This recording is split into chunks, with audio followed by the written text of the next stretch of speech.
this shot, I shot using the camera above my head. I didn't have anything to go, I didn't have any kind of stairs or anything like that to go higher, so I just shot higher up and down, and I probably shot about 6 or 7 shots to get it right and balanced. But ultimately, this is kind of interesting. I saw this cross effect more when I decided, and when I saw it at home, on the monitor, I started seeing it a little better, and I realized that if I would go to black and white, I'd actually enhance that cross a little bit better. It would get rid of some of the color depth, and then bring your eyes more to this cross. And then her look has that just nice ethereal kind of feel to it, and then it just all worked together there. So ultimately, I think the cross enhanced going black and white, and that kind of added an extra step of drama to this image, which I like, right? So. I shot this dang shot. I couldn't get in the water with my face. I had to put the camera on the ground in the water and watch the camera. The camera kept getting wet because I was trying to get this shot just right. I placed her over there. There was a little bit of area that was dry. And I placed her there, and I tried to have her flowing with the lines, right? So I positioned her so her arm would flow along with the lines. And then I kept shooting and shooting and shooting and looking at my LCD, and it just goes to show you when you're hot and you got something going and you feel it, to perfect it and keep shooting it until you have it. Okay? You go, all right, I got it, right? But don't be satisfied with just saying, all right, let's just go. But if you feel it, then hang there and make it happen until it works. If you're not feeling it, if it just doesn't seem to be working and you're not feeling it, abandon it. Go somewhere else. Do something else. You don't need to stay there and keep wasting everybody's time by hanging with something that doesn't just feel right. But if it feels right, no one will feel like you're wasting your time if you're perfecting that shot till you really got it, okay? So I think I shot 30 or 40 shots and finally got the shot that I want, because mainly I couldn't look through the camera. Normally I had to look through it on the ground, and I couldn't get the camera wet, so I had to put the camera right down there, and it was difficult to frame. But I knew what I wanted. Now here I got a couple, and oh my gosh, they're having so much fun. And normally this is husband and wife, you know, and they're still models. And I find the light. Oh my gosh, I love to find the light. I love to find the light. And then I just place them in there. It's so simple. And so you can just say, kiss, have fun. It really is not, for me, it's really not all that much about them. It's about this amazing shadow concept. And then I throw them in there and add a little bit of drama to it and a little something to it. And their faces right there. And they'll love it. They'll love the shot.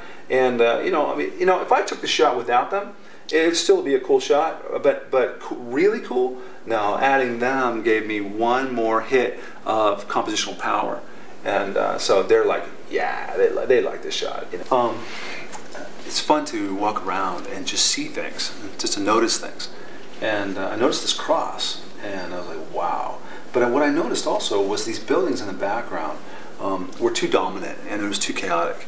And so I had to actually go low, so I could place her higher up in the negative space so she wouldn't get lost in that chaos. By doing that, though, I also knew that I could get this big flare. And this type of flare is achieved by going to f/22. Okay, and I'll show you a different kind of flare later on that is that's different in their settings. But this kind of flare, which is called the starburst flare, is got by putting it on f/22. Now that's practice. That's a lot of fun. Flare is something that I've been using for a long time. That's a lot of fun. I really enjoy it. It's been used in cinematography forever, for a long, long time. And I embrace it instead of, let's say, get rid of it. I have fun with it, but I control it. So it's not something that that I actually just see if it happens. I make it happen, or I don't use it. So the flare's got to look the way I want to, so I harness the light, and I harness that flare, or I don't use it. So this is a way that I harnessed it. And that really gives that, kind of religious, kind of fun, feel to this cross, and the light going off, and I just placed her in there. So cool, fun. In this shot, I saw this vine that went off, and it reminded me of the like a tree of life, or family tree. You know what I mean? And so then I placed them, and this is a couple. They're actually married, and but it was a model shoot actually. And I really enjoyed this idea of placing them right there. They're branching off into this family tree, and I had them do this little fun, kind of almost humorous stance. And it was actually raining a little bit, and so that made them more comfortable, but it kind of added to the humor of the image, and all these neat vines going off, giving that kind of family tree look to it. So now they're starting their life together. They don't have kids or nothing, so then they'll have the little kids on the family tree. Fun. This is her again, and we found this really unique tunnel made of brick, and these funky ladders that were actually hanging there. I knew instantaneously that I'd have these lines that were in there. They're really cool, but it's very dark in there. So what I decided to do was drag the shutter and walk with her.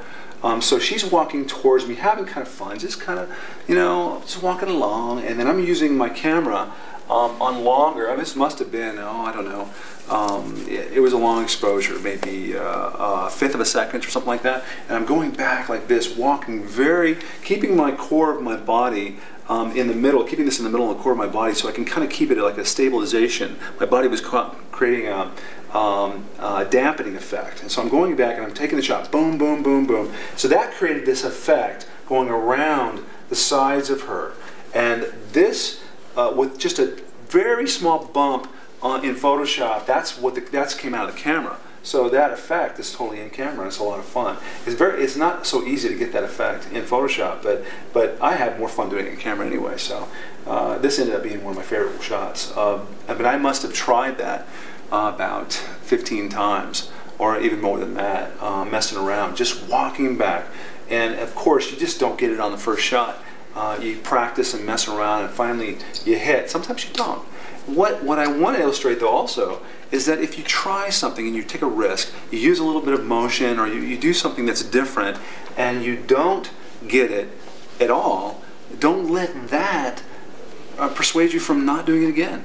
Otherwise, if you do, then you'll go back to safe all the time. You'll be safe. You'll always hang in the safe zone, and you won't ever attempt to try something different.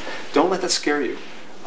This kind of stuff is built on failure. You fail a lot, and then you hit, and that diamond just goes, wow, right? So.